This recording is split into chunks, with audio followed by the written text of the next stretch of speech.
focus sur une association de notre territoire et cette semaine c'est Béatrice Joanne, présidente de Jeune Espoir France, l'association française des albinismes qui est avec nous. Est-ce que, ma chère Béatrice, vous qui êtes avec nous depuis le début de l'émission, vous pouvez commencer par nous présenter l'association et sa mission? L'Association française des albinismes. Albinisme, peut-être que ça vous dit rien, peut-être qu'albinos, c'est quelque chose qui vous dit plus. Voilà, albinos, on connaît. En tout cas, on croit connaître. Parce que c'est ça l'idée, c'est que albinos, on se dit, ah bah oui, c'est ces gens qui ont un problème de pigmentation, les cheveux, les cils, la peau très claire. Mais au-delà de ça, c'est vrai qu'on méconnaît complètement cette maladie. C'est vrai. Pour beaucoup de gens, l'albinisme, les albinos, c'est une apparence physique particulière. Mais pour les gens qui le vivent, c'est un handicap. Parce qu'en réalité, c'est une déficience visuelle avant tout. C'est-à-dire, qu'est-ce que c'est qu'une déficience visuelle? Si je dis déficience visuelle, ça ne parle pas. C'est simplement que l'œil ne s'est pas développé normalement. Votre œil, c'est un peu comme une caméra. Oui. Voilà. Il réagit en fonction de la lumière, de l'intensité de la lumière, et au fond etc. de la caméra, il y a un capteur.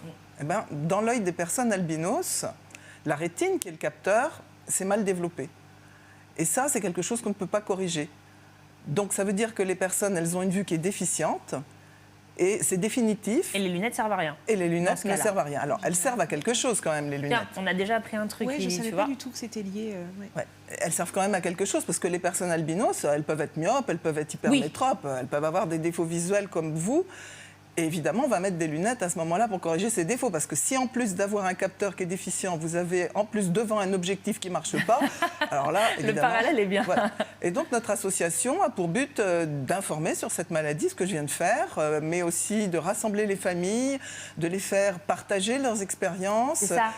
Il y a un côté maillage, forcément, échange qui va être important, justement, entre les personnes qui sont atteintes par cette maladie, qui est une maladie rare, elle est cataloguée en maladie rare. Voilà, c'est une maladie rare parce qu'elle touche en réalité environ une personne sur 17 000, ça fait à peu près 6 000 personnes en France. Donc les maladies rares, c'est un nombre inférieur à 1 sur 2000. Vous voyez, donc l'albinisme, c'est une maladie rare, c'est une maladie génétique, c'est une maladie congénitale, on est comme ça et on est toute sa vie comme ça. La différence par rapport à d'autres maladies rares, c'est que c'est un état. C'est-à-dire que les gens ne se sentent pas malades, mais par contre, ils ont un handicap. Oui, et qui est visible en plus, une maladie qui est détectable. Je sais qu'il y a des pays, notamment d'Afrique, où là, carrément, on peut être persécuté si on est albinos. Alors, ce n'est pas le cas en France, bien heureusement, même si c'est difficile parfois d'accepter certainement son apparence.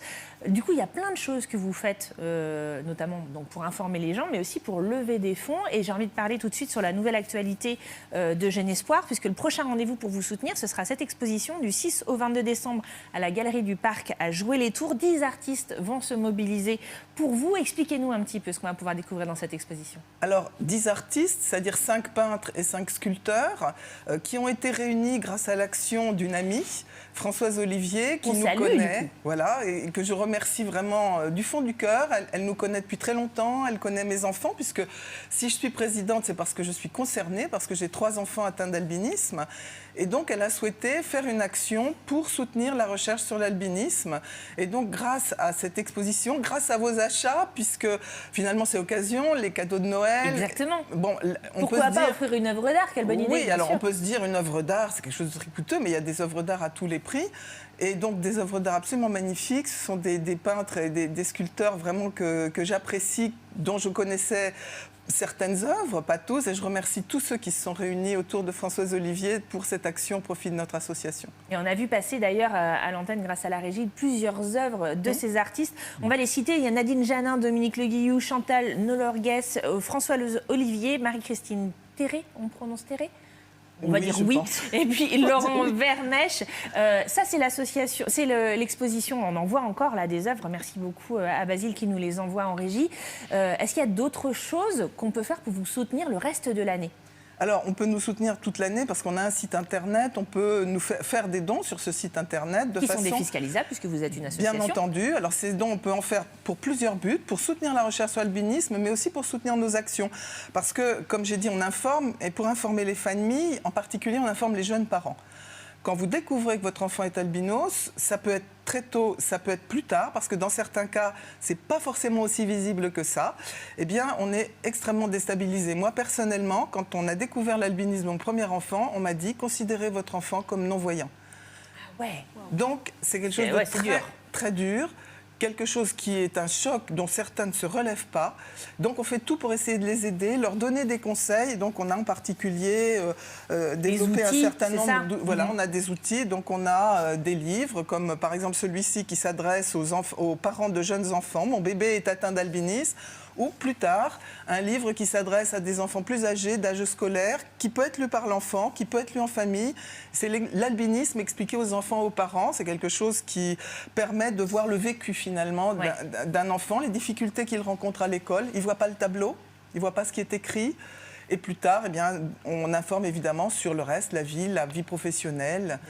Une personne albinos ne peut pas passer le permis de conduire, par exemple. Ah ouais, jamais. Bah oui, forcément. Problème parce qu'elle a bien souvent une acuité visuelle autour de 1 à 2 dixièmes corrigée.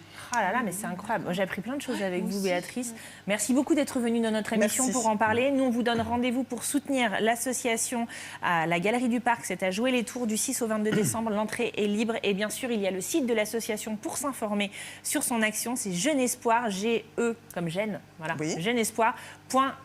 C'est inscrit sur votre écran depuis tout à l'heure. Et puis si vous aussi, comme Béatrice, vous souhaitez passer un message pour votre association, eh bien écrivez-nous ici à l'émission tilt@tvtour.fr.